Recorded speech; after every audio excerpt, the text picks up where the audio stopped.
if not the top 10. And to put the accolades that I've been able to put, and to people, some people have to say, like, I know this isn't the popular answer, I know this isn't the or if it's even the tongue-in-cheek type of answer, I don't want that. Don't give me that. Say my name and put respect on it when you say it, right?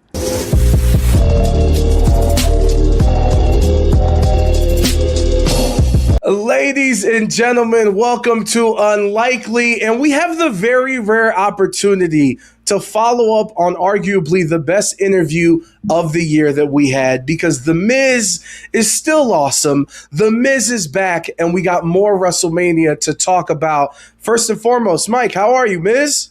I'm doing great, and I thought that interview came off really, really well. I haven't done a lot of those long-form wrestling-type podcasts, and I believe you were probably my first one to do something like that, and I really enjoyed your questions. I enjoyed all the feedback from it. A lot of people had a lot of great things to say, which doesn't usually happen when you're talking about The Miz. So I appreciate you, bud. No, 100%. And look, first and foremost, WrestleMania 42 tickets are on sale. You got the 2-day tickets available and individual at Ticketmaster.com. But also, you have hours. You have 30 hours to save 30%. Just use the discount code WWE Holiday. And you talk about joining this podcast and like a wrestling-specific podcast and getting to have some of these conversations that you rarely have. I am curious. You're on the post-show with Cena's last match, Saturday night main event in Washington, D.C. And you were using some terms that we don't typically hear on WWE programming when you said baby faces and heel and getting over and all that jargon. I am curious, backstage, did anyone say anything, or is this a new era with this era of Unreal where, listen, we'll speak about it how everyone else does?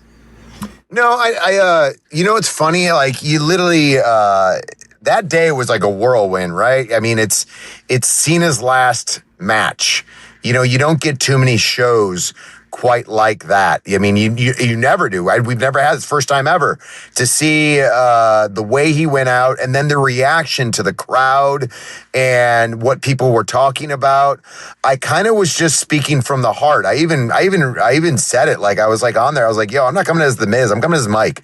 Like, I'm going to let you know exactly how I feel, exactly what I think, and that's kind of how I talk, right? That's you're just going to get me, unapologetic, and kind of went out there, and I didn't say the crowd was booing me out of the building. I'll tell you what, for what I had to say, but I don't mind that. Like, I'm just going to be honest.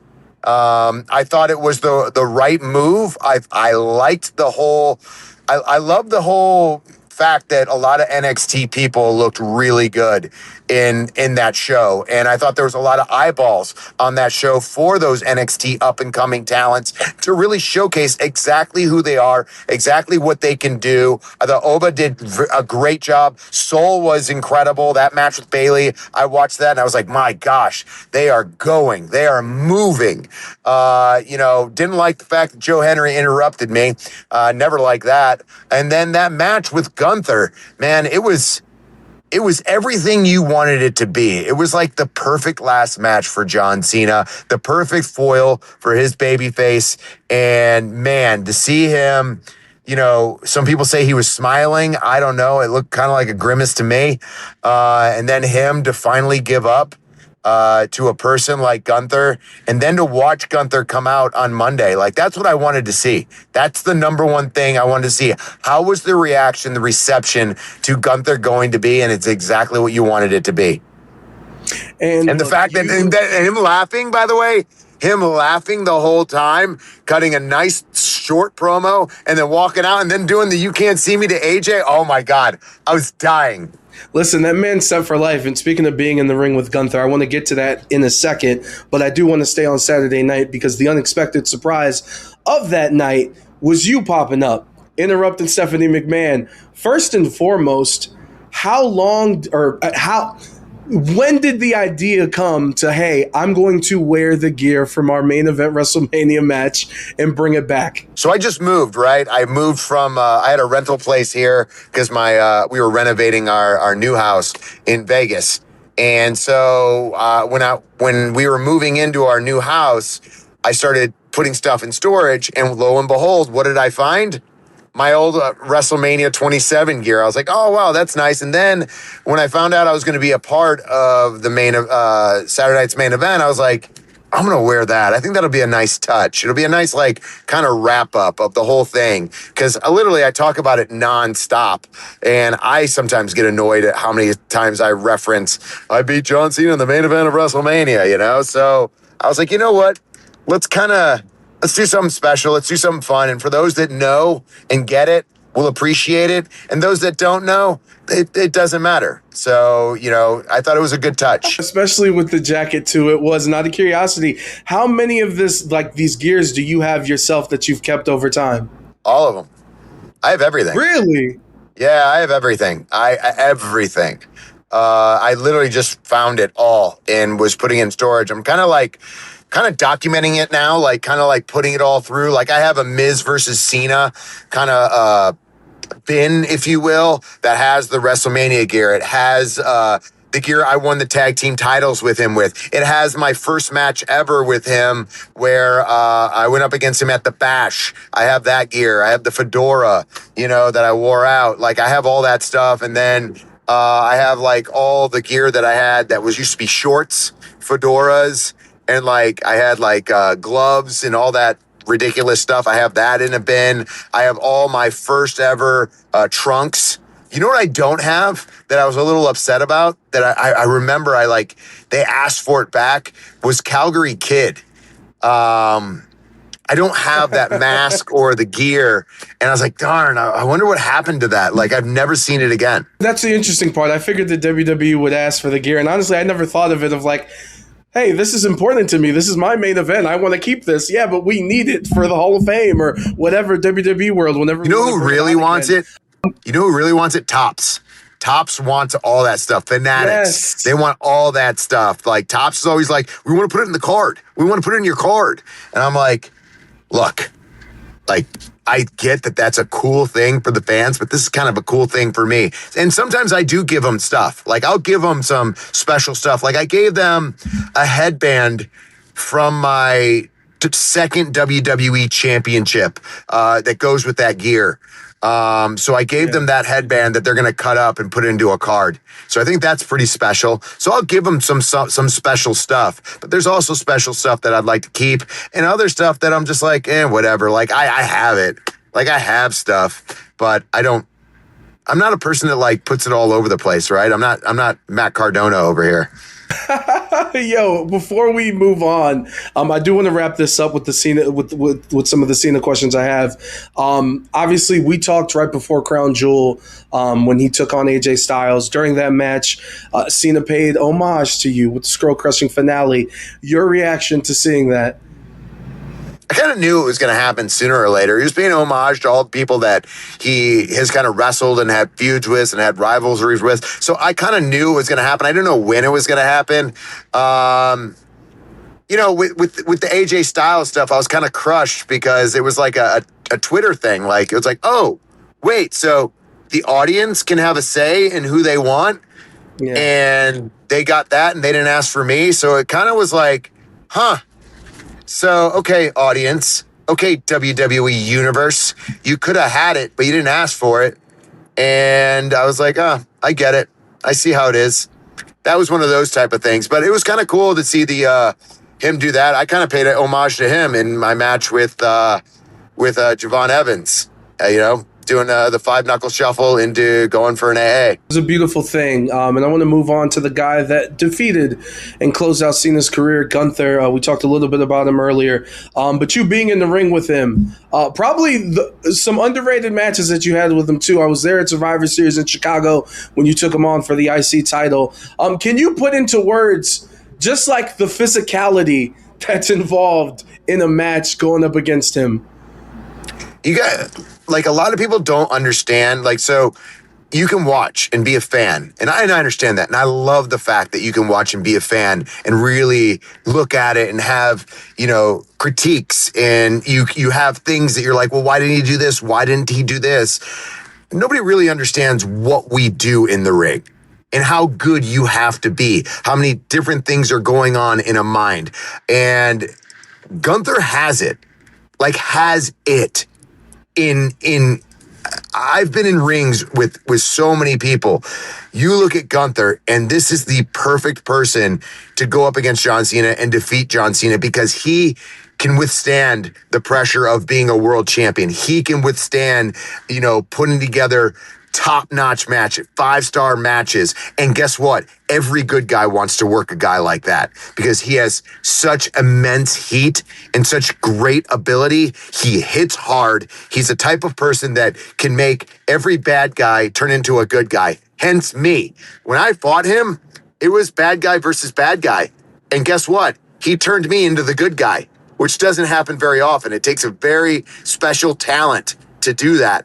And he was able to do that. Listen, before we close this out, we got a few more questions. A reminder, WrestleMania 42 tickets are on sale, Ticketmaster.com. 2-day combo tickets for night 1 and night 2 and individual are on sale. Currently in the midst of a 30-hour only 30% off sale. Just use the discount code WWE Holiday. Now it's time for my super nerdy question, Miz. Be prepared. Earlier this week, CVV spoke with Kyle Fletcher of AEW, and Kyle gave you some flowers talking about how much of a inspiration you were when he was a kid growing up wanting to be a wrestler. And I know the last time we spoke, I talked about how Rhea Ripley and some of the stars of today really respected and adored you coming up. And I know your career is not over tomorrow. You got a lot left in the tank, at least from my perspective. But do you feel like the legacy that you've left has been a positive one? So I have two different forms in my brain that goes through this stuff, right? One is like, wow, like that's incredible that I've made such an impact on superstars, on fans, on people. That's amazing, man. Like, never in my wildest dreams did a kid from Parma, Ohio ever think that I would have the success in WWE because I just didn't believe it. Like it wasn't there for me. And then I took opportunity after opportunity after opportunity and just kept working at it and putting my blood, sweat, and tears and doing everything I possibly could to get to where I am today, to get to people to say like, wow, like that was a major impact. What I don't like is that people always do it with a, like, I know this isn't the popular name. I know this is like, almost like a laugh, right? Almost like everyone says my name and then it'll be like, oh, really? Interesting. Really? And I literally go, really? Like, I'm really that much of a 25 years being in, or 20 years being in WWE, having every title there is to win. I would put myself on a Mount Rushmore as one of the best talkers that WWE has ever had in the history of the company, if not the top 10. And to put the accolades that I've been able to put, and to some people have to say, like, I know this isn't the popular answer. I know this isn't the or if it's even the tongue-in-cheek type of answer, I don't want that. Don't give me that. Say my name and put respect on it when you say it, right? Like, and say it with like confidence and the fact that like, yeah, it's that name because it is that name, because he is that valuable, because he is that, you know what I mean? So those are the two sides that go in my brain. So I could either give you the babyface answer or the heel answer. So it's all a matter of what you would like. But honestly, it always fills my heart when I hear people say, Miz really helped me out, or Miz was a person that I looked to and I still look to this day. So, it's one of those type of things. Does that make sense at all? Like, do you understand as a critic, as a person that does these type of interviews? Does that make sense? Does that ring a bell, or would you agree or disagree? Like when a person says my name, do you go, yeah, really? Or really? Oh, really? The Miz? Oh, wow. That's not the usual name. Well, look, I'm biased, but I 100% agree. I mean, look, and anyone can say what they want, but the accolades speak for themselves, and you wouldn't be in the position to do the things that you've had throughout your career. And we talked last interview about the trials and tribulations, and next time you're in studio, we can go even more at length. But a lot of people have been given the ball more and have made less than what you have. So when you talk about the promos, when you talk about all that, I mean, I'm with you. I mean, look at the buzz you made off of an interview with me last time we talked. I mean, it speaks for I know. itself. By the way, I saw how much people looked at it and responded to it. I was like, oh, man. I just did I love that you call him CVV. I was like, oh, my God, he has a nickname now? Like, Well, Chris has a Van- nickname? Are you kidding me? Well, sometimes So I you pronounce kind his of last started name wrong. you kind of started me basically saying, you know what, maybe I will do some of these. Maybe I will do, it is kind of fun to go back and to talk and to hear insightful questions about maybe my career or what my thoughts are on the future. And so I appreciate it. And so I think I'm going to do more of these. Thank you. Just make sure to always check in with us, okay? I got you, man. Before we get You're right out of down the here- street, bro. No, 100%. So we'll close it out with these two quick ones because I know you got a whole press run to do. The one question I did forget to ask you last time we talked, you've been a part of a lot of tag teams. What was your favorite if you have to pick one? John Morrison. And it's not against anyone, just besides John was kind of my first intro to WWE tag team. It's my first tag team title. We literally made the dirt sheet, which now YouTube channel, WWE's YouTube channel is like number one. Like no one's bigger than the WWE YouTube channel. Maybe a couple people, I don't know. But we started it. We started the YouTube channel for WWE. We had a show on there. And when it wasn't popular, when it wasn't the thing to do, we did that. And so I always look at that as like a, nostalgia factor. And the fact that John and I are very good friends even to this day. We still talk every day.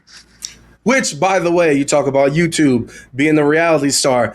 Look at how cherished and beloved and how talked about Logan Paul is and other people's Speed and everyone that got brought in these past 5 years. Stole my entire gimmick.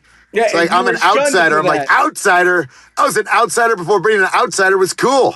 We'll close it out with this, too, because we are here to talk about WrestleMania, and you've had plenty of WrestleMania moments. I want to ask you about what you feel like is your most underrated.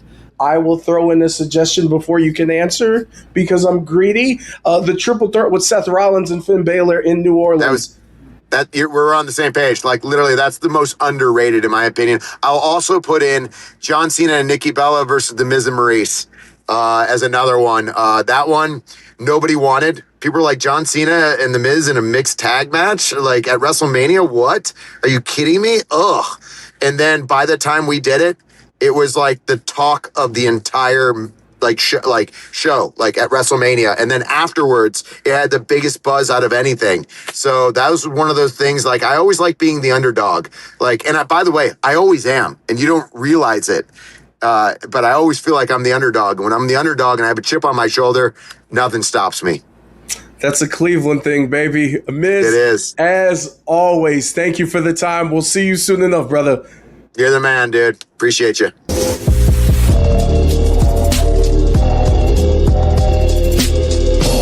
Don't you dare be sour. Clap for Unlikely with Adrian Hernandez and feel the power.